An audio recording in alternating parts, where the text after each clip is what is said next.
Pozdravljeni, spoštovani gledalci in cenjene gledalke. Ponovno je čas za najbolj iskrene življenjske zgodbe. Moj nocojšnji gost je eden odličnih mladih glasbenikov.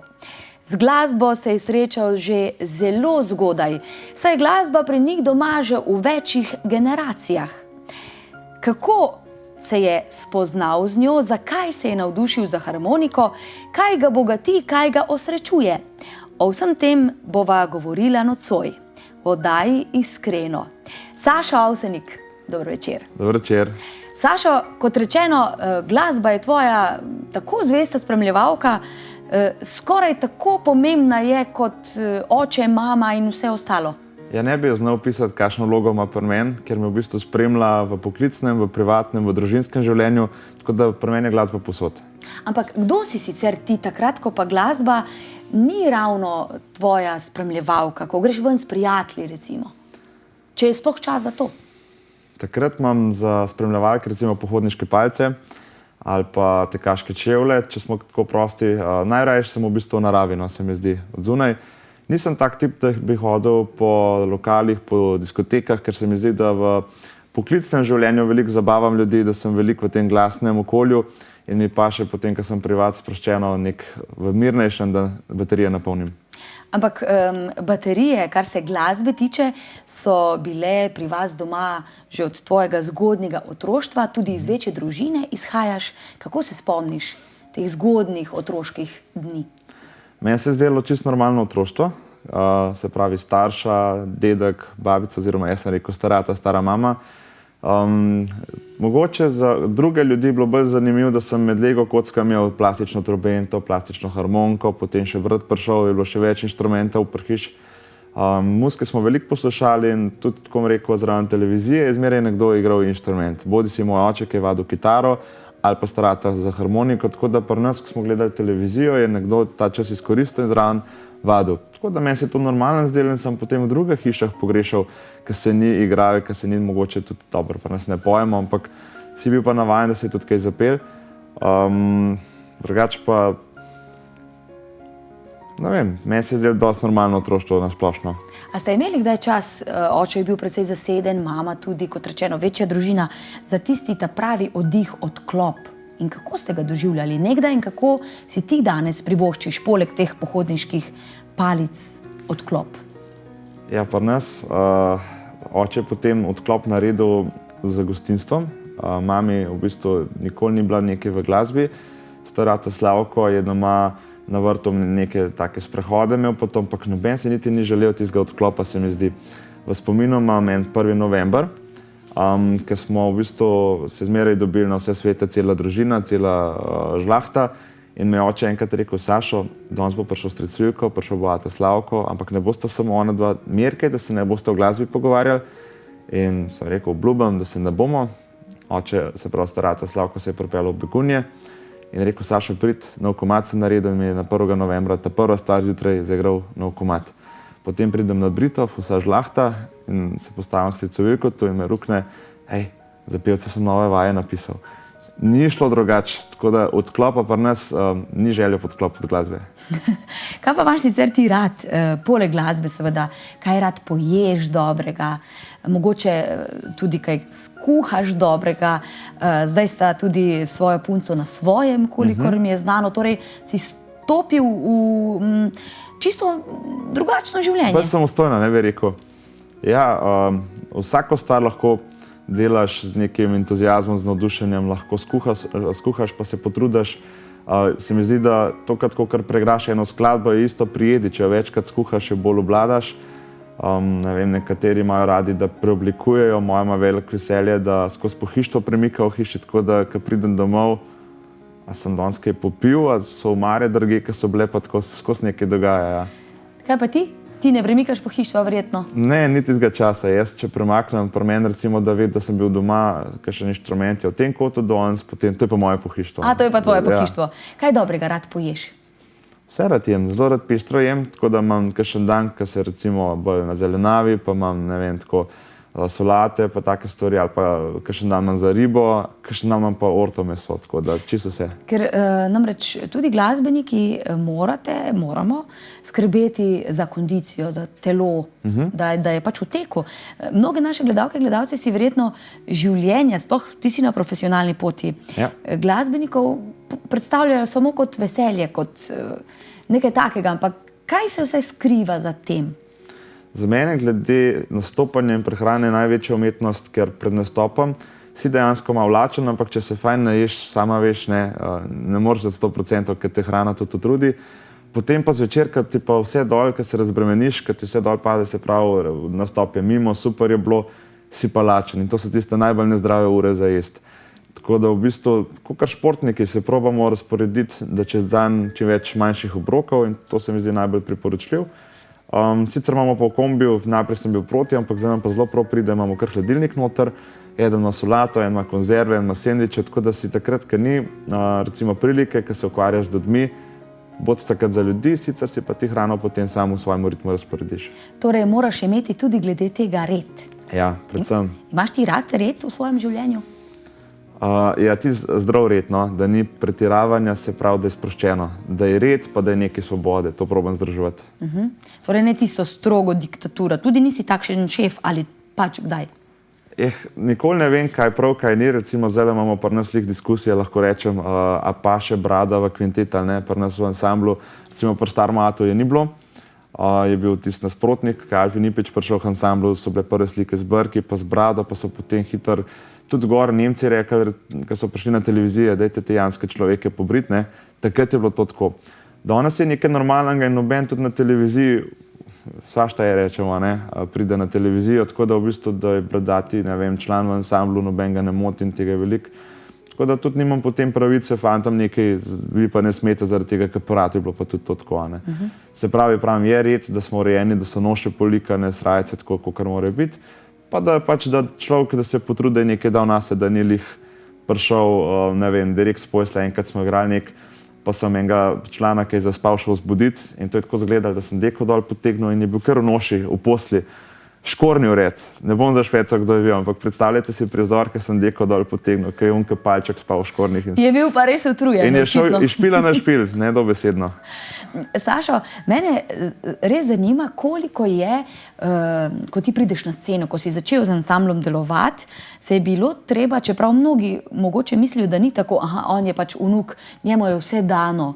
Koliko je te danosti, te zapuščine nekako in koliko je bilo to obremenjujoče na nek način zate? Mene je reševala publika, ker v začetku, zakaj se jaz nisem hotel tega iti, bil je razlog. Jaz sem šel študirati turizem, doma so bili kvalitetni glasbeniki, oče, starata in tako naprej. In sem si rekel, tole meni ne bo šlo, glede na to, da so bili oni tako dobri. In potem, ko sem pač gledal, kako pa kaj pa gor pa dol, sem rekel, grem študirati turizem.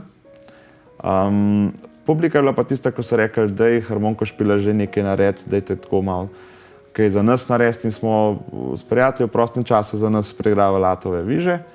Oče nas je slišal, je rekel, dajte, ne vem, kakšen nastop narediti. In jaz, ko sem gledal ansamble, ko so mi bili vzori, recimo Okrogli muzikanti, Zupani, Hišen ansamble, kot te, ki so Avsenika ful obvladali, sem rekel, ne moramo mi s tem tekmovati. Publika je pa sama rekla, dajte, pojte pa zaigrajte par skladb in tudi, če nismo bili najbolj dobri, so zmeraj proslavljali to, da nekdo iz družine to dela.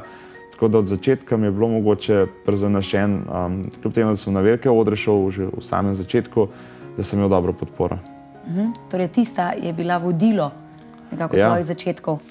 Predstavljajte si, da sem zaigral, ne vem, na prvem nastopu 4 skladbe in da sem imel blazno tremo, da kitarist, pa tako ostali člani, noben še ni nikjer nastopal, spod smo imeli pa takoj veliko publiko in ko smo samo gor prišli, še zaigrali nismo, ker sem samo rekel, dober večer, pa guten abend, da ne v hecu, ljudje so kar znoreli, ne. Ker to je kar stres lahko povzroča mlademu glasbeniku. Odgovornost je, ne. V mojem primeru, ne vem, ne moreš mutiti, tle ni plepka, pa tako se pravi, če si ga posral, vsi vejo, kaj slišijo, ne, ljudje. In isto je z vokali, isto je s celom bendom, se pravi, nisem mogel samo gledati na moj part, na moje delo, ampak cel ansambel, se pravi, oni, ki pridejo z mano, stojijo pod mojim imenom In tudi danes, recimo, ko smo mi ta hip še v tem obdobju s pevko a je, a ni, a ne, ker pač imamo te menjave, ljudje zmer pogledajo, koga je Sašo pripeljal, ne koga je ansambel, ampak rečejo, Sašo je to pripeljal. Torej, tudi z tega vidika veliko odgovornosti potrebne. Ja. Sašo, če bi ti opisal svoj karakter, katera je tista lastnost, ki je pozitivna, na katero si ti največ staviš, in tista, na katero nisi najbolj ponosen? Jaz recimo, da slišam, kaj je ljudem pri meni všeč, je to, da probam mirno glavo ohranjati, takrat recimo, ko je stres. To je včasih težko, recimo, da pred nastopom, da se kakšen prepir zgodi ali pa da kakšne stvari niso urejene. Zdaj nazadnje nas je, ko smo imeli en koncert v Avstriji, je bila ena pomota in nas je po 20 minutah koncerta prišel moderator prekiniti in je kar pavzo napovedal in je bil šok in za ljudi in za nas, tako kaj se je zgodilo, ampak je bila pomota in podaril nam je cel program, hočem reči, kako je bilo zastavljeno, a ne smo imeli še očeta Grega za gosta in takrat, kako reagirati, kaj narediti, da ljudje ne zaznajo in probam takrat na hec obrniti, ne zdaj panika, kaj se tukaj dogaja, ampak en hec in ponovadi mogoče moja dobra lastnost, da zmeraj probam en hec najdeti. Kaj pa tista, na katero pa nisi najbolj ponosen? Veš, da bi v bodoče bilo treba na tem še delati. Mislim, da jih je dosti takih, tako da kjer bi zdaj izpostavil. Ja, vse življenje se bomo trudili. Jaz mogoče, da bi več discipline imel moja slaba lastnost, mogoče je ta trenutek, da sem hiter zasvojen s telefonom pa z računalnikom. Pa še mi je ta sprostitev, da po noč, ko bi rad glavo odklopil, namesto da bi šel spat, grem na YouTube in gledam in surfam in potem noč, namesto da bi jo izkoristil, končno sem v postelji, takrat moram nujno na internet in zavozem. Torej virtualni svet. Ja, tam je hitro pobere, ja. Te lahko hitro zasvoji. Po čem pa sicer v življenju hrepeniš? Kaj so tiste svoje sanje? Zdaj na nek način verjetno tudi živiš z glasbo. Pa kaj so še tiste sanje izven tega, kamor vleče Sašota? Ja, v bistvu nikoli ne bi mislil, kako pa kaj, pa to je tak kliše, kar reče, ko enkrat dobiš družino, ampak res imam srečo, se pravi, da ansambel, ko smo začeli, da se je dobro speljal, da sem šolo, ko sem začel, da sem dobro speljal, nekako, da stvari dobro dokončamo. In moje največje hrepenenje, ko velikokrat premišljujem o življenju, zakaj sem tukaj, kaj je moja naloga. To se sprašujem, ko prideš domov pa rečeš in všeč mi je, da imam to poslanstvo, da s tem, ko pridem na oder, da veliko ljudi razveselim. In velikokrat si rečem, če lahko kaj delam, probam delati čim bolj dobro. Se pravi, ne zdaj v kvaliteti izdelka, ampak kot dobrota, da se trudim vsak dan, vsakemu dnevu pač s tem, ko obstajam, nekaj dobrega narediti. Torej, verjetno je izjemno težko krmariti med poklicnim glasbenim življenjem, ki ga živiš tako doma kot v tujini, pa potem med družino, da so vsi zadovoljni. Ja, družina je velika. Po eni strani tako, sem gor rastel, se pravi, imam še 2 brata, 2 sestre. In glede na to, da smo, ne vem, v najboljšem letu imeli 200 nastopov, je bila sestra razočarana, recimo, ker nisem na en koncert prišel od Perpetuum jazzila, ampak oni so igrali, mi smo igrali, ne. Ali pa, ne vem, oče bi se želel, da bi večkrat imel čas, da bi šel na morje, ali pa da bi tako se nekje pridružil na kakšnem pikniku. In take stvari potem malo zamudim. Se pa trudim zdaj, ko imam majhno hčerko, da ko sem doma, da inštrumente v bistvu kar pustim ali v prtljažniku ali pa v studiu in ko pridem domov, da takrat je pa res samo ona, hčerka pa moja punca. Ker tudi punca se je morala nekako sprijazniti s tvojim načinom življenja. V bistvu je to kar, da ne rečem, kar precejšnja žrtev, tudi za žensko, da bo to sprejela, s tem delovala.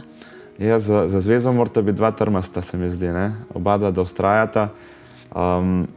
Mislim, da vsak pride v tisti precep, a bi ostal skupaj, a ne. Tudi mi, da smo imeli kakšno krizo, mogoče te prva 3 leta so bila najbolj taka živahna, ker meni se je začela kariera se odpirala. Ona bi pa lahko takrat rekla, nič, ti imej kariero, jaz pa kaj drugega. Ampak smo vztrajala, zdaj se nam je, da se ful dobro poznava in v tistih kriznih trenutkih, ko smo najbolj rabila človeško toplino pa podporo, da takrat sva bila pa najmočnejša. Ponavadi, ko ti gre dobro, potem ne ceniš tistega, ko ti gre pa slabo, pa ceniš. In mi, da so se v krizi tega zavedali, tako da zdaj sva že 8 let srečno skupaj. In naj tako tudi ostane. Sašo, rekel si, imam hčerkico, ponosen na svojo družino, seveda. Kaj pa sicer v tebi prebudi otroka? V meni? Veliko stvari. Ko me vprašajo, kako gledaš, ko so teli otroci, ki pri 12 letih harmonike špilajo, pa ko so svetovni prvaki. Sem rekel, sem pri 12 letih z vodno pištolo šprical, še danes bi. Tako da mene hitro lahko nahecaš za Gardaland, da gremo skupaj, ali pa take čisto otroške stvari, v živalski vrt grem z veseljem. V bistvu vse rad delam, kar delajo otroci, tudi kakšne igrice. Tistega otroka, kaj pa vem, kot glasbenik imam hiter problem, en tak kompleks pa obremenjenost. Če poslušam, me to ful hitro prebudi, če grem pa igrat, sem pa hitro obremenjen, kdo me posluša in takrat mora biti pa dober, ne, preveč se sprostiti, da ne bo kaj šlo narobe. Kaj pa s hčerko največkrat počneta? Jaz si zdaj dajem po tleh blazine, tako da ona v bistvu, ki je 9, se pravi zdaj stara 11 mesecev, začenja speljevati, se pravi, da hodi in take ovire postavljam, da malo pade, malo hodi, v bistvu ji pomagam pri njenemu razvoju skozi igro. Pa zelo mi je všeč pri njej, ker je zelo pozorna, ona je tak veseljak in čim sliši kakšno muziko, že zdajle, ko kakšen ansambel pride po televiziji, rečem, aj bravo, in ona zaploska. In tako da muzika, malo rekreacija, pa da ima tak prijeten razvoj, da je ne dam zdajle v kot, v stajco, ampak da probam, da je čim bolj aktivna. Torej takrat, ko imaš čas, se res posvetiš temu? Ja, v bistvu je več kot hobi. Bi bila krivica, če bi rekel, da je samo hobi. No, zdaj ponovadi glasbeniki zabavate druge, občinstvo. Kaj pa tebe zabava? Mene zelo rad poslušam. A te je hitro mogoče spraviti v dobro voljo, v smeh? Ali kako ti najdeš svoj delček veselja, zabave? Ja, jaz imam zelo enega fajnega prijatelja, ki ima hitro kakšno lumparijo in to mene zelo hitro nasmeji. Lahko izvemo, kdo je to ali ne? Ja, Dejan Jelušič iz šole še, on je vodovodar in tak posrečen lik je. Skupaj sva hodila v orkester, jaz sem bil veliko slabši od njega, on je boljši harmoniko špilal, kot jaz. In zmeraj kakšno tako ušpičil. Recimo enkrat smo igrali na Robleku gor in to je bilo potem že par let, potem, kar je on harmoniko odložil. In je par kozarcev popil, mi smo imeli špil, on je prišel, zdaj pa jaz eno in se je rekel, še sploh znaš. Itak. In je harmoniko vzel in je začel šteti, rekel, zdaj bomo pa Slovenijo zaigrali. Band so začeli in on je samo plesal s tisto harmoniko in smo se tako smejali. Torej to tebe zabava? Ja. Kaj še, kakšna dobra predstava, koncert, rekel si pri Petom Jazzile, ali takrat že bolj strokovno poslušaš? Ne, zelo rad grem na koncerte razno razne, ker imam med glasbeniki, imaš hitro kolege v klasični glasbi, v jazzu, v zabavnih vodah. Vse sama veš, dogovoriš se z kakšno klapo, pa greš na Erika Claptona, na Aerosmithih smo bili, na Tom Jonesu, v Bleju, pa na razne slovenske interprete, ki imajo take stvari. Na veselico recimo grem malo težji. Predstavljaj si, da greva midva plesati, kdo se bo z večjimi ljudmi pogovarjal pa slikal. Tako da z mojo, ko sva šla plesati, to je bilo zmeraj tako, da sem migal, pa se zmeraj pogovarjal zraven. Ne vem, kdo je bil zdaj bolj zadovoljen, ona ali ti? Ona od tistega plesa ni imela čisto nič. Tako da so take stvari, ki sosedeš, ki jih spremljaš kot, rečemo, pasiven, ti si super. A te kakšna, si kdaj razmišljal, mogoče reč, kakšna situacija pa lahko posebej prestraši v življenju? Zbuja kaj strah? Ja, da bi kdo od najbližjih zbolel. Tega me je strah, da bi kdo zbolel. Včasih, ki tega sanjaš, da koga ni več in potem, ko se to zavedaš, ko se zbudiš, včasih pa ne sanjaš in se tudi zgodi kaj tazga, da koga zmanjka in ta pozitiva, da smo skupaj take, kakor smo, dokler smo, je dober občutek. Kaj te še lahko spravi s tira v življenju? Kaj te lahko prizadene? Je najbolj to, kar sem rekel, pa recimo tudi tako v domovini, da bi se kaj spremenil, bi me bilo kar strah, ker se mi zdi, ko hodim po svetu, se marsikaj dogaja in doma imam tak dober občutek, varen občutek in bi si želel, da bi še bil tak.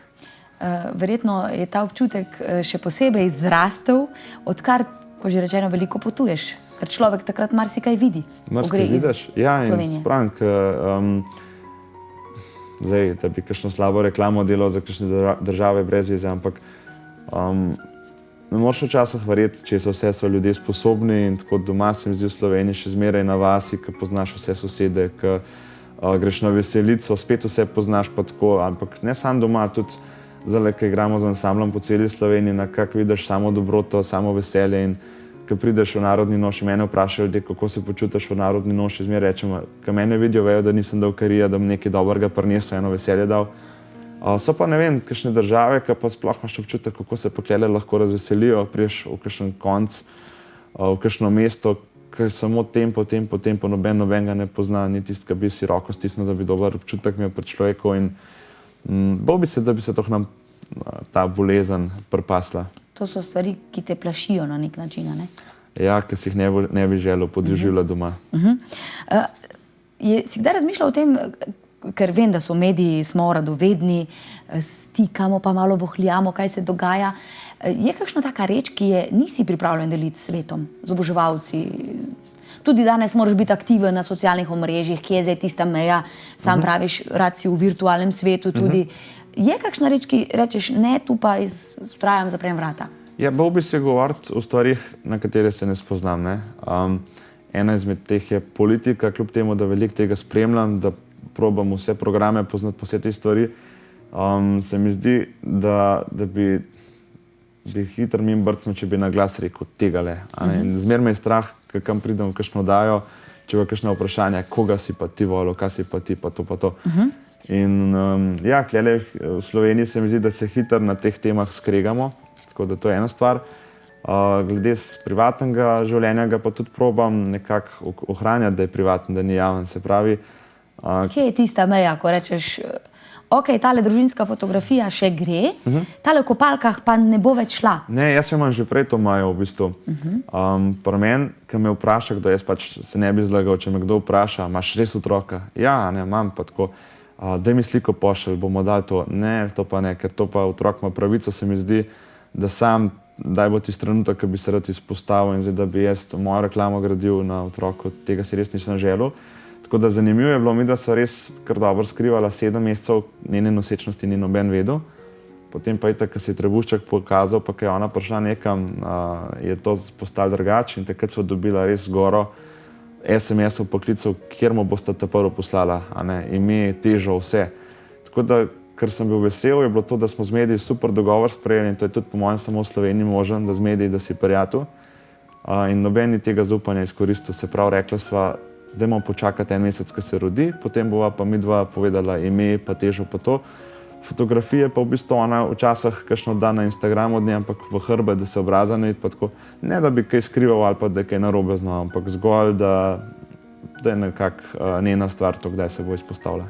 No, ta del, ki si ga zdaj opisal, naše gledalke in gledalci, nimajo posebej za običajnega, torej ni običajni del življenja.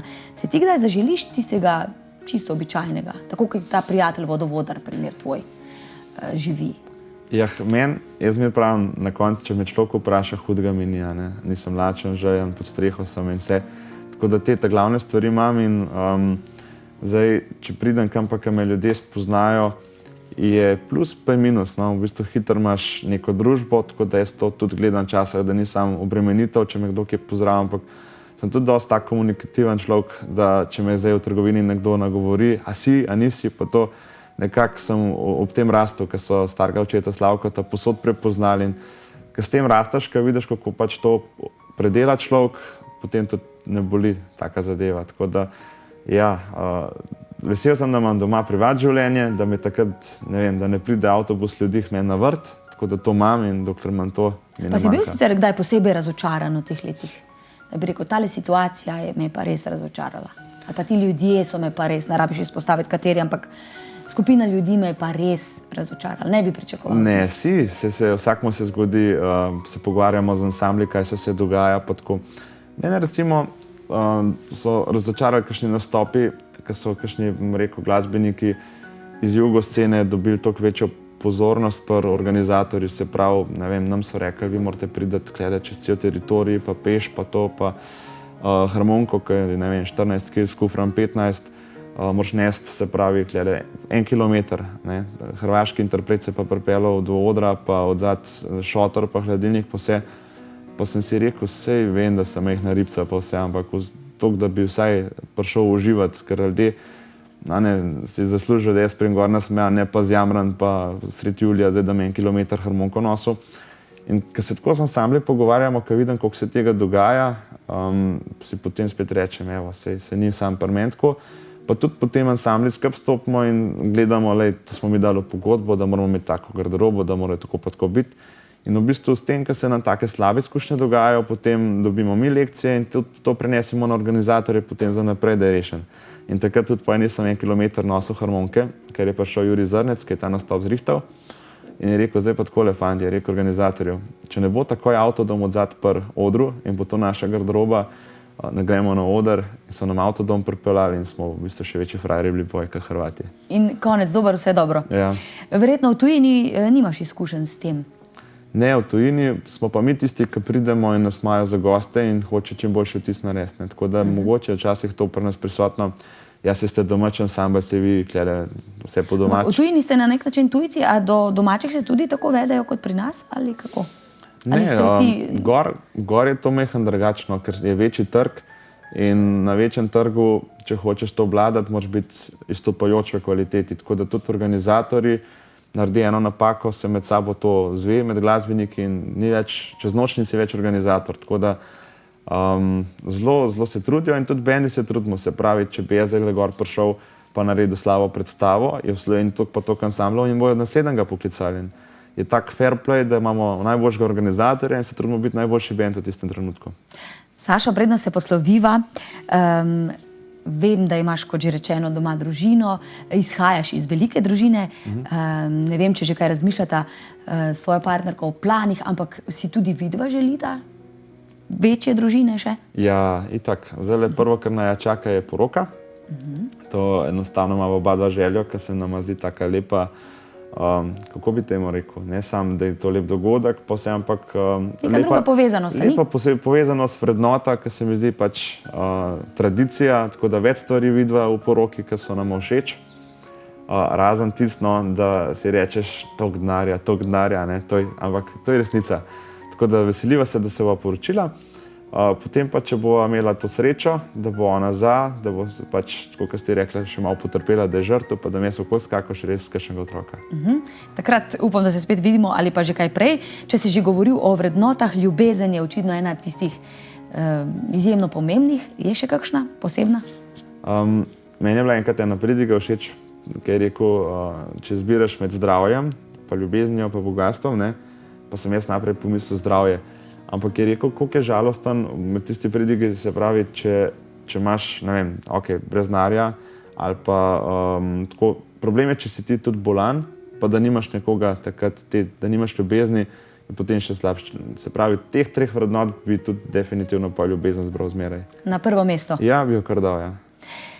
Tudi vi, spoštovane gledalke in gledalci, iskreno upam, da boste v življenju ljubezen postavili na prvo mesto.